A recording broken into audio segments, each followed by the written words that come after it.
Good morning. It's Wednesday, May 11th, 2022, and I've wanted to shoot a video on some outdoor lighting ordinance addendum proposals. I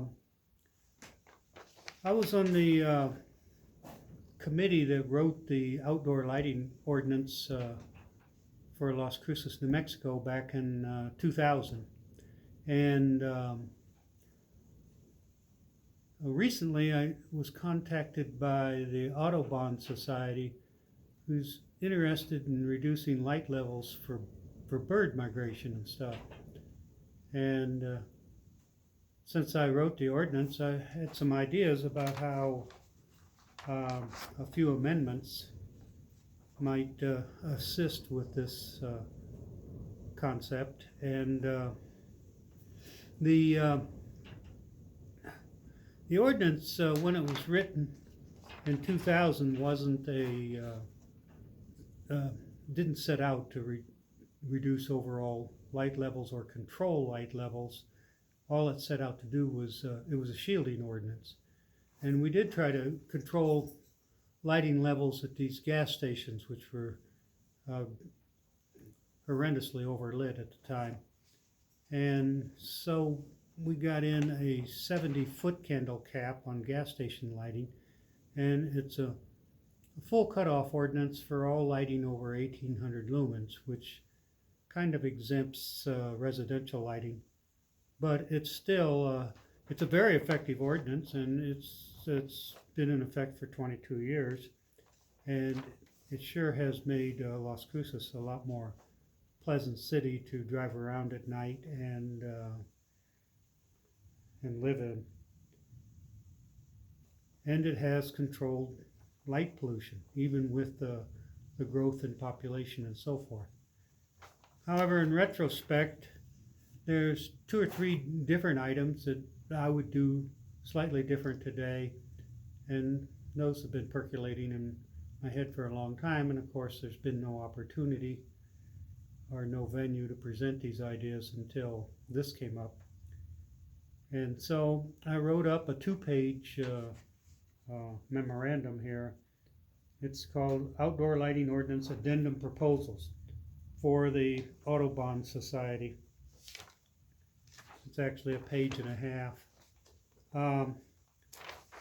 But one of the basic things I would do is I would have a cap on lumens, installed lumens for lighting fixtures based on mounting height. And the formula I came up with long ago was 20 times the mounting height squared in lumens. So in other words, just think about it for a minute. Let's say you had a porch light that was 6 feet off the ground. Well, 6 times 6 is 36, times 20 is 720 lumens. That's installed lumens. Well, that's basically a 60-watt bulb, which is what most people put in porch lights. So for example, I gave a couple examples. 16-foot mounting height would be 16 times 16, 256 times 20. It's 5,120 lumens.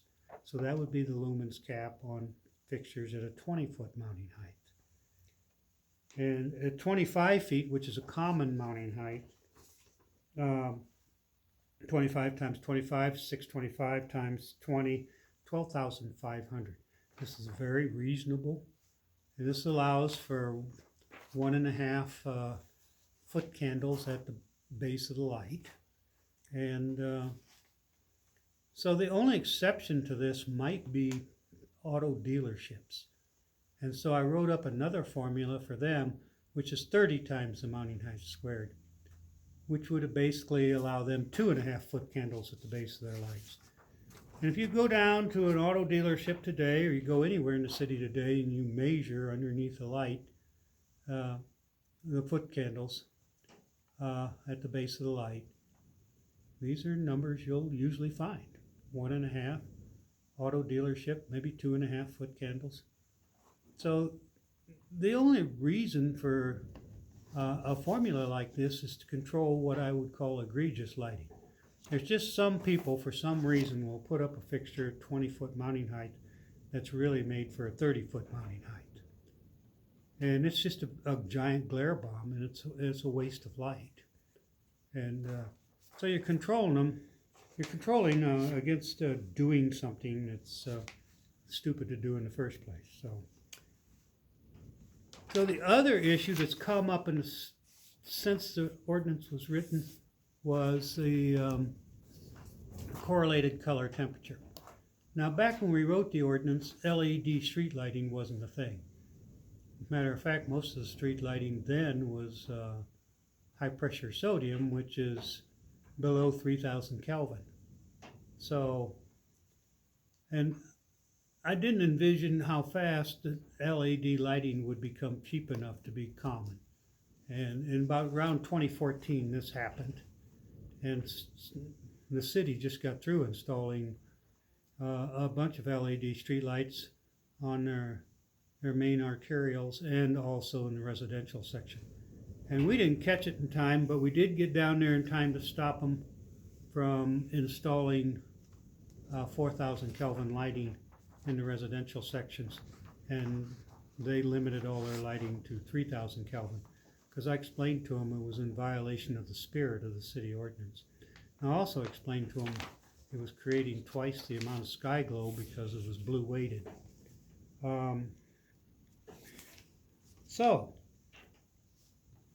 Such a ban on 3,000, all installed lighting would have to be 3,000 Kelvin correlated color temperature or less.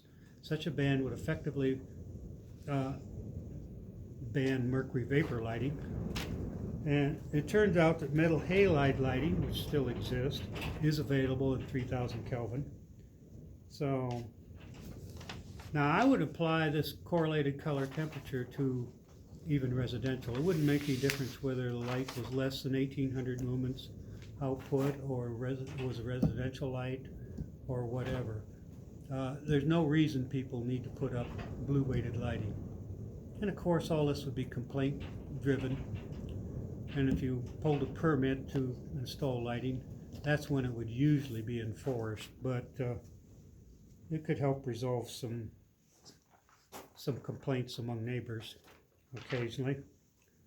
I wouldn't apply the 3,000 Kelvin limit to sports stadium lighting, and I would apply it to billboards that are static displays, but not LED moving displays, which are internally lit.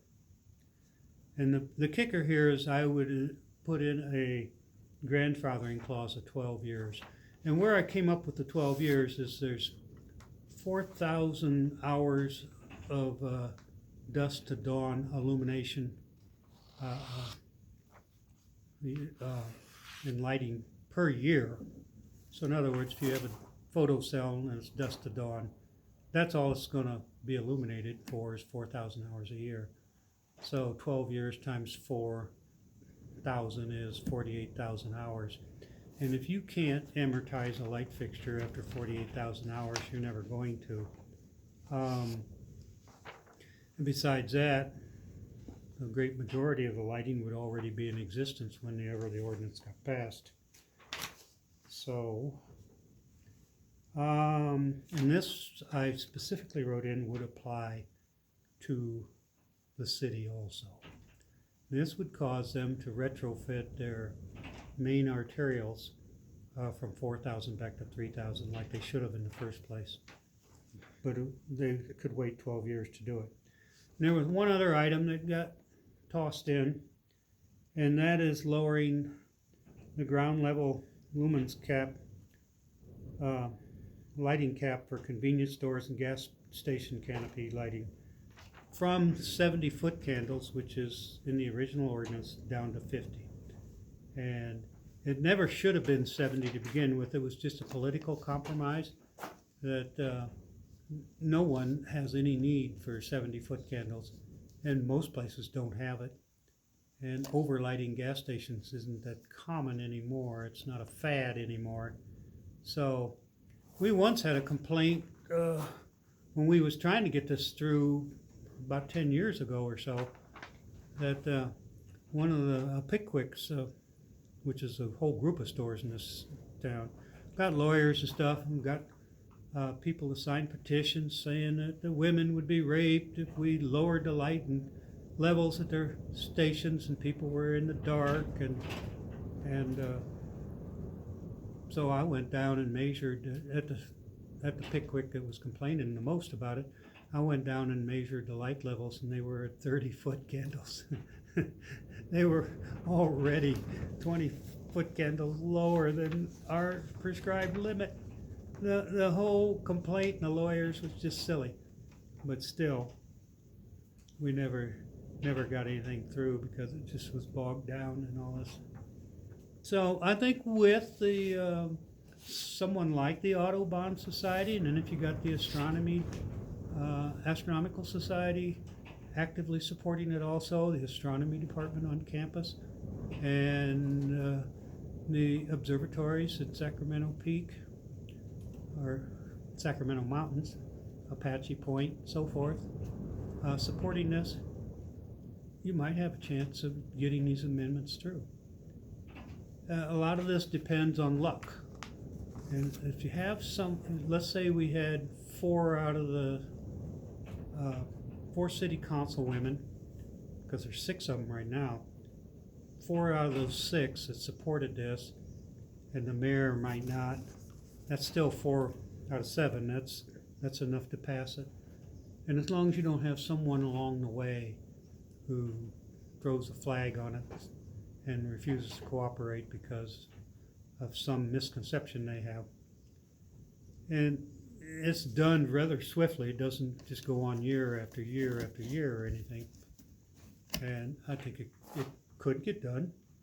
Again, it requires luck, as well as someone knowledgeable about the subject presenting the facts. So there you have it. I'm going to publish this today and throw it in my National Public Observatory Facebook page, and I might be able to go ahead and forward a copy of this video to the Audubon Society. So we'll see you on down the road. Happy stargazing, everybody. Bye-bye.